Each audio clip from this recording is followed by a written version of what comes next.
The latest. Thank you for your love and support. I appreciate you all. Africans, we need to use our own judgment. This secret has been given to us by a Chinese man. What we are supposed to be doing as a people and how to move forward. What we need to do is the most important thing. Africans, we know how to talk, but we don't know how to and what to. And this is why we are still where we are. We need to keep peace within ourselves, like he said. Keep peace with your neighbor. We as Africans, we are not at peace with ourselves.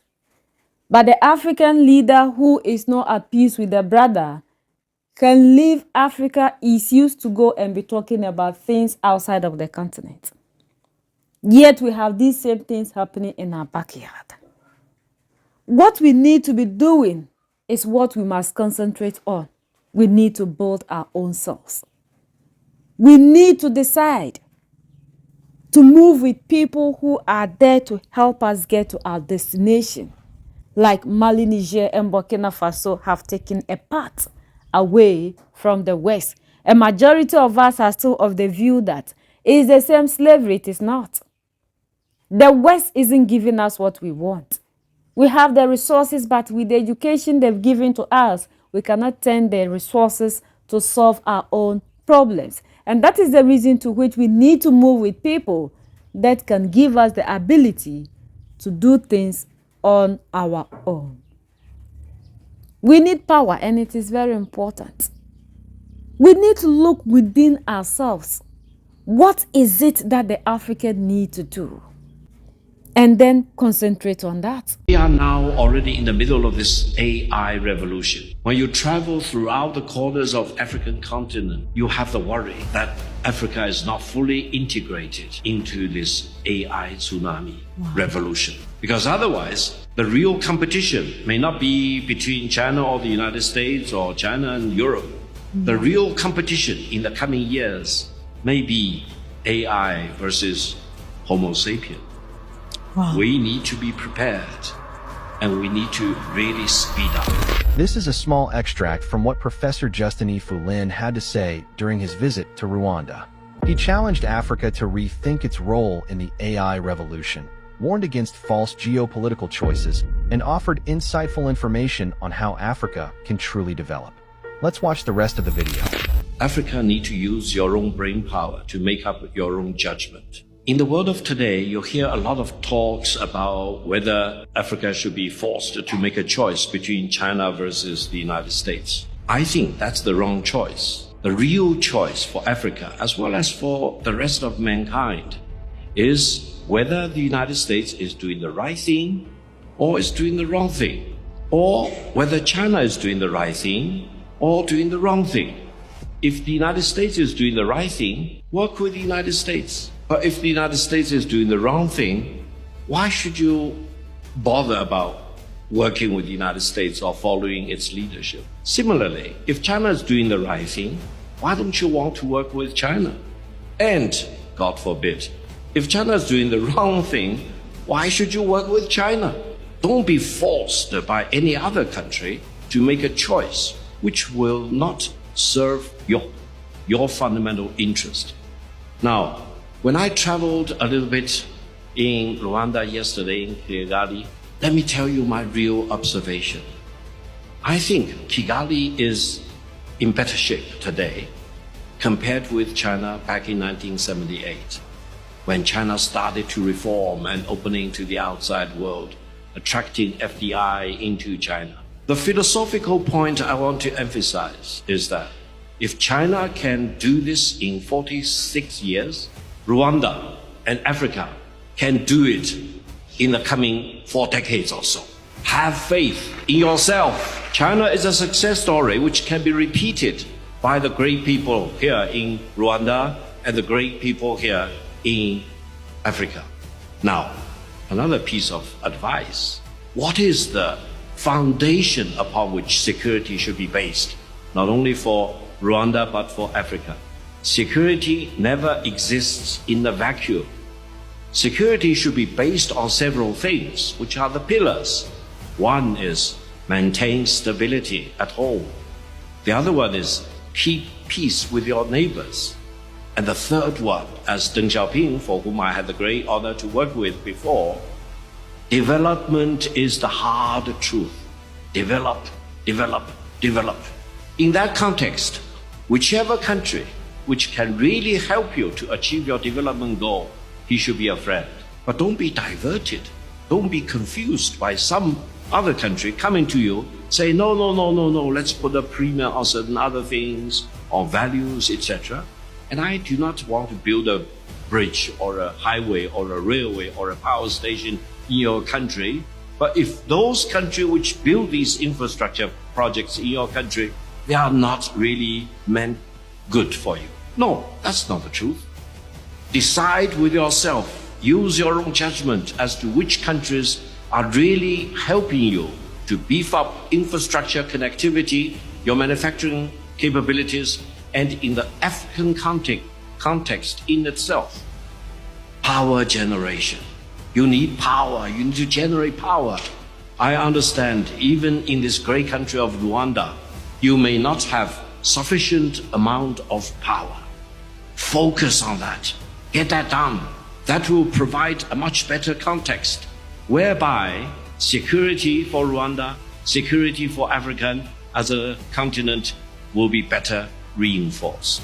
African Union should really be more consolidated so that eventually, I hope personally, for all the Security Council meetings of the United Nations Security Council, there will always be a representative representing Africa. So it is not one of the 15 member states of the Security Council of the United Nations, but African voices need to be fully reflected in the proceedings. And consultation need to be made for African wisdom and leadership, etc. And great leaders in Africa, especially great leader like President Karami, for example, need to lead Africa and lead the African nation to project the African voices to the United Nations General Assembly on the one hand, and especially in the Security Council. Now, the other thing allow me to mention is that while we always talk about securities on the one hand versus development, but these two things are intimately integrated. They cannot be separated. And allow me to warn all of us. We are now already in the middle of this AI revolution, artificial intelligence. I'm very much concerned about the AI divide. And the AI divide will exist between humans, for example, you with very sophisticated chips embedded in your brain, I without, between companies, between governments, between militaries, between cultures, and between civilizations.